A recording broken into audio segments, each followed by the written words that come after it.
treat them. So this man came to town, guest, and the Prophet ﷺ himself, they said at that time, had nothing in his home.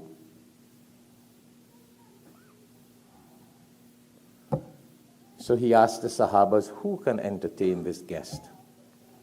And a Sahaba by the name of Hazrat Talha radiallahu ta'ala anhu. Talha radiallahu ta'ala anhu. He said, Ya Rasulullah sallam, let me have the blessings of entertaining the guest. You think if we have a guest here, astaghfirullah, I don't like to make people feel offended, but brothers, I just like to be realistic. And I say, hey brothers, look, I have a guest visiting from New York. Anybody willing to take him and care for him? I might only hear engine starting. A busy sheikh. I got to go to work now. I got to take my family here. Nobody will have time. We're not into that anymore. But you know, we have open house iftar for politicians to come. Because it's a show business. It's not about caring for the guest.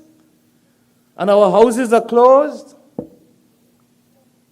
So the man came, and Hazrat Talha radiallahu ta'ala anhu said, I will take care of the guest, Ya Rasulullah sallallahu alaihi wasallam. Hazrat Talha radiallahu ta'ala anhu went home.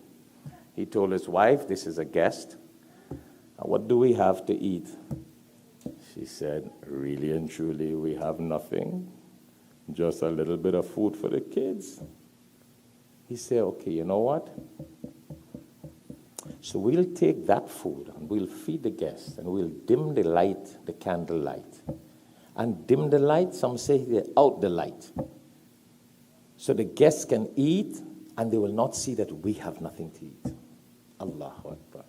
Who would do that in today's time? Today's time, you got guests, your parents, your brothers, your sisters, your relatives, you come home, the refrigerators are all frozen, full and frozen with frozen food. The cupboards and the cabinets are all, some of you are masters in some Psalms. You buy by Psalms, you can't even buy in a small shop. You buy by containers and cases. But the guest still cannot get anything. You have enough that expires and you throw it away. Tell me, isn't that true? Half his money? Many times you don't go check and you see expired. You know why? It's so much you can't even eat it. But yet we don't share it for the guest. Yet our doors are always closed to guests and visitors. And yet we don't invite people to share what we throw away after. That is israf. Forget about not getting the blessings of entertaining guests. And sharing and feeding with people that is so strong in Islam that the Prophet ﷺ speaks of love. Love is shared. Love is strengthened by sharing gifts, salams, and food. Big point. But we all get into this sophisticated, pious world. Quran, Salah, we all did. We big saints overnight. You know, there has been a very famous saint. A man went for him and said, Are Hazrat, I want to be a waliullah. I want to be a saint. He said, Hare bhai, pehle insan ban jao. He said, first try to be a human being before you think of being a saint. You don't become a saint like that. Don't think you become a saint by just beating up around town. These are the good deeds that the Prophet ﷺ has taught us. That brings barakat.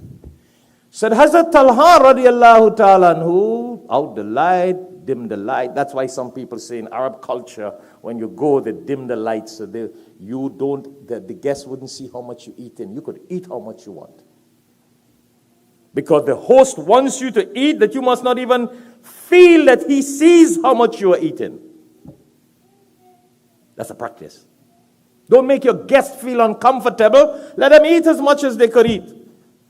And another etiquette in Islam is, and when your guest is eating with you around the table, you continue eating. Even if your belly is full. You keep on chewing, eating something. Because anytime you stop eating, he's going to stop too. Nowadays, hear what? Some of our hosts is like, I'm not eating, you eat. So you already turned them off. And when you sit to eat, you already finished. The poor guy got to finish quick too. We don't even know guest mannerism in Islam. Astaghfirullah. But we want to be one of your land saints. Oh, we did big 10-time Hajj. Complete 40 Quran in Ramadan. Give $10,000 in charity. And you can't even feed a guest. What is wrong with us? Are we real? This is the disaster that has been happening in America. Because we think we come into a different world and we are all it.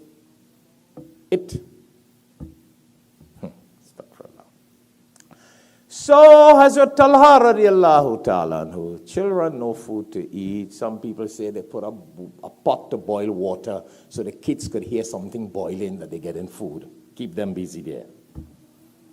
Husband and wife sat down pretending that they were eating something. Made the guest eat to his fill. In the morning when the Prophet ﷺ met Hazrat Talha, subhanallah, for Fajr Salah, some say in the morning for Fajr, in the morning he met him. So how is the guest? What did you do? You know, I get goosebumps when I say that. The Prophet ﷺ was like, what did you do, Talha? You and your wife, what you did? Because Allah sent the angel to communicate with me that Allah is so happy with you. Allahu Akbar. What did you do, Talha? That Allah sent the angel to me to say that Allah is very happy with you. Could you imagine that? So much Allah loved that deed that Talha and his wife, listen, it wasn't a wife who told the husband, Are bhai chalo jao, go chhod do bhai. Bhag jao bhai. Go tell your guest, go, it has nothing to eat. You know how you call it. Are honey, I have a guest coming, visiting. Are bhai, honey, nothing home to eat. You take him somewhere else. This guest said, my husband, whatever we have is just for the kids, but we'll handle that. We'll take that and feed the guest. And we'll pretend that we have food. And Allah was so happy. Allahu Akbar. Isn't the whole purpose to make Allah happy, my brothers and sisters? Don't you think with that Allah gives more barakat in our lives? Why do you think sometimes we have so much, but we have no barakat in our life? We have no peace. We have no happiness. We have no sakina. We have no itminan al-qalb. We have no tranquility.